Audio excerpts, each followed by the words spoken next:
আজকে তোমাদের সাথে শেয়ার করব গিলেমেটের চচ্চড়ির রেসিপি। আমি জানি এটা হয়তো অনেকে খেতে ভালোবাসে না, বাট আমার খেতে ভালো লাগে। তো চলো রেসিপিটা শেয়ার করি। প্রথমেই তো আদা রসুন কাঁচা লঙ্কা টমেটোর একটা পেস্ট বানিয়ে নিলাম। তারপর ফ্রাইং প্যানে পেঁয়াজ ভেজে ওই পেস্টটা অ্যাড করে হলুদ জিরে আর গোলমরিচের গুঁড়ো আর নুন দিয়ে মশলাটাকে ভালো করে কষিয়ে নেওয়ার পরে আমি কয়েকটা টমেটো অ্যাড করেছি। তারপর সামান্য একটু জল দিয়ে আমি এখানে মেটে গিলেগুলোকে অ্যাড করে দেব।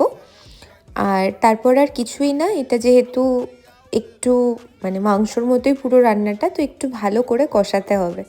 কষাতে কষাতে কালার চেঞ্জ হয়ে যাবে, কারণ আমি এখানে বেশ খানিকটা গোলমরিচের গুঁড়ো অ্যাড করেছি, তোমরা দেখেইছো। আর মোটামুটি 15 থেকে 20 মিনিট কষিয়ে নেওয়ার পর আমি কোনো জল এখানে অ্যাড করিনি আর। তো এই যে রেজাল্ট, তোমরা জানিও ভিডিওটা তোমাদের কেমন লাগলো। আর থ্যাঙ্কস ফর ওয়াচিং।